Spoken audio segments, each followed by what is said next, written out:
السلام علیکم YouTube family, کیسے ہیں؟ امید کرتے ہیں کہ آپ خیریت سے ہوں گے۔ اللہ کے حکم سے اور آپ کی دعا سے میں بھی بالکل ٹھیک ہوں۔ خواتین و حضرات، جیسا کہ آپ نے پچھلی ویڈیو پہ سنا ہوگا کہ حضرت خواجہ معین الدین چشتی رحمۃ اللہ علیہ نے مٹھی پر خاک اٹھائی اور اس پر آیت الکرسی پڑھ کر پھونک ماری۔ جس پر اس خاک کے ذرات گرے یا تو وہ سب پاگل ہو گئے یا ان کا جسم خشک ہو گیا۔ یہ دیکھ کر تمام ہندو خوف زدہ بھی ہو گئے، وہ بھگ دڑ مچ گئی۔ کہانی کا بقیہ حصہ جاننے کے لیے ہماری ویڈیو کے ساتھ جڑے رہے گا اور سکپ مت کیجیے گا، اینڈ تک ضرور دیکھیے گا۔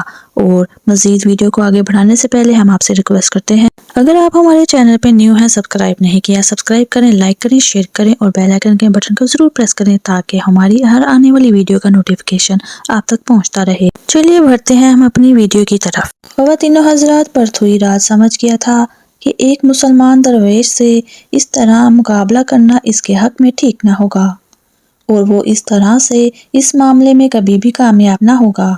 بے بس ہو کر اس نے دوسرا طریقہ استعمال کرنے کا ارادہ کیا۔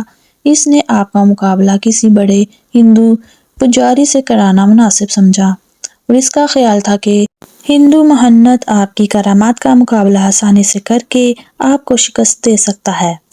چنانچہ اس مقصد کے لیے پرتھوی راج نے اس زمانے کے مشہور پجاری رام دیو سے رابطہ کیا اور اس سے اس کام کو کرنے کے لیے کہا۔ رام دیو، جو کہ ہندوؤں کا بہت بڑا مہنت تھا اور جادوگری کے اسرار و رموز بھی جانتا تھا، اس نے راجا کو یہ جواب دیتے ہوئے اس کام کے کرنے سے معذرت کا اظہار کیا کہ جس درویش کی بات آپ کر رہے ہیں وہ بہت بڑا صاحب کمال فقیر ہے، اس کا مقابلہ میں نہیں کر سکتا۔ راجا نے اس کے باوجود باضد ہوتے ہوئے رام دیو کو آمادہ کرنے کی کوشش کی۔ رام دیو نے کہا، البتہ یہ بات ہو سکتی ہے کہ میں اس درویش سے جادوگری سے مقابلہ کروں۔ راجا اس پر بھی راضی ہو گیا۔ چنانچہ رام دیو نے اپنے ساتھی تمام پجاریوں کو جادو کے کچھ منتر بتائے اور ان کو کہا کہ جب ہم اس فقیر کے سامنے جائیں تو میرے ساتھ تم بھی ان منتروں کو پڑھنا، اس طرح اس فقیر کو ہمارے ساتھ مقابلہ کرنے کی جرأت نہ ہو سکے گی۔ اس کے بعد رام دیو اپنے ساتھیوں کے ہمراہ انا ساگر کی طرف روانہ ہوا۔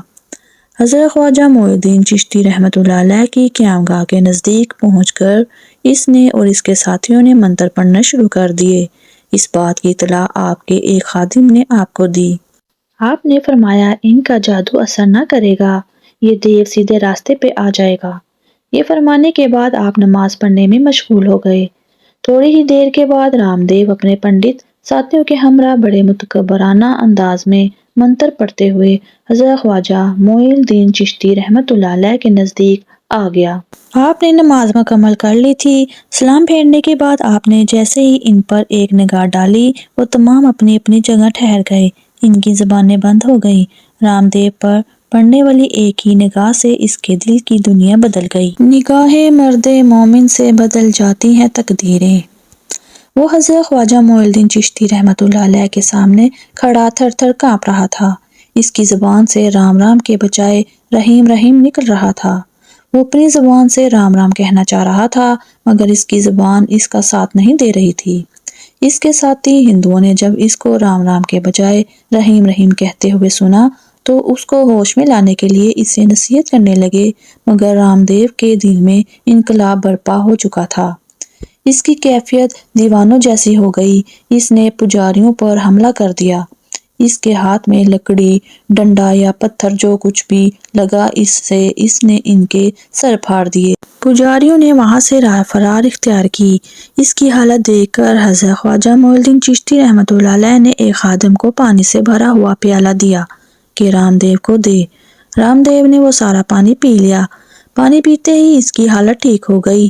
وہ اسی لمحے آپ کے قدموں میں گر گیا اور آپ کے حضور کفر سے توبہ کر کے اسلام قبول کر لیا۔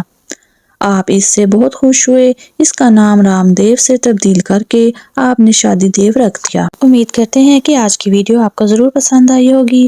مزید واقعات کے لیے ہماری ویڈیو کے ساتھ اور ہمارے چینل اسلامک لائف سٹائل 2023 کے ساتھ جڑے رہے گا۔ اللہ حافظ۔